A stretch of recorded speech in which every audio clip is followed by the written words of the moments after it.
time, I had just finished a film for BBC called Paradiso, and I was looking for new ideas.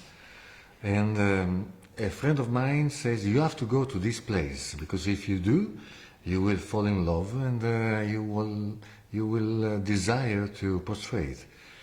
And you know, Italian exaggerates all the time. I thought she was exaggerating, but actually she wasn't. Because when I went there the first time, I literally fell in love. Because it's a suspended place. Suspended between many things. It's suspended on the edge of the mountain. It's suspended on the edge of a dam. And it's suspended between memory and the desire of a new possible happiness. And so I said, yes, I want to make a film about these people. There are lots of layers and symbols, as you saw, and questions. And one of these questions is not the usual question that you get at school, what is art? But the question that is raised is, what is art for? And for whom is art meant to be? Personally, I believe that you cannot walk on a scar pretending that it's yours. Especially such a big scar as the one that happened in Erto. When I was filming them, as I said last night, I couldn't have done this film without having the whole village with me. So maybe it's not a film on Erto, it's a film with Erto. And they allowed me to do everything without questioning, because we created a territory which is vital to me, which is trust. They had to trust me and I had to trust them. So we are at the same level.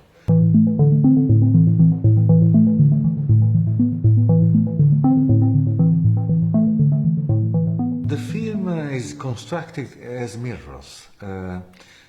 For instance, the nature for them is a mirror.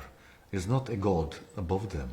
So in the film I wanted to create this symbolic mirror. But there is one real mirror in the film. Where the villagers go and check who they are. You know, sometimes you tend to forget who you are, especially when you are, when you have been walking for a long time in sorrow, in pain. You know, in films you show films, but there are also layers that are invisible, but you feel it, and that's exactly what happens in this place. And I wanted to portray it. I wanted to portray this suspension between concreteness and this sense of a dream, which is very ancient. And that's why I wanted to create these dreamy scenes. And I was really lucky, because I don't like to create these scenes in the post-production with special effects. I do it on set all the time. And I'm very thankful, because in this film, but also in the previous ones, I had fabulous collaborators. And the director of photography is Norwegian Oddgeir Sæther, who has been the director of photography of David Lynch in Inland Empire. And I've been working with him in many projects, but he is very, very good in clicking into my craziness. And he's a master of light, as you saw in the film. He's a master in creating a fairy tale using lights, and also the music and the sound. We worked a lot on the sound. I wanted to create this note coming from the lake, but this note was supposed to become a melody, a liberating melody for the village. And the composer, Andrea Gatti, has been great. He created this note with a glass and a finger, which sounds also like a howling to the moon, like a wolf. But then it becomes a melody. The Moon Beneath the Water had fabulous collaborator, capable to see what I wanted to create, this world suspended between reality and dreams.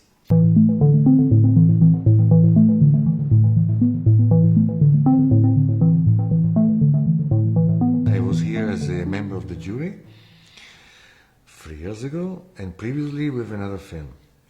But the feeling I had from the first moment, and I do attend many festivals, as many of the guests, is that here it's not only about films. There is a degree that makes all like trees in this little forest that creates oxygen, and in this case it creates humanity. And in this wounded time in which we are, it's the most vital element that we do need, humanity. And I immediately felt that when I came the first time. Even when you meet other directors, we seldomly talk about our films. We don't pitch films, we pitch our lives.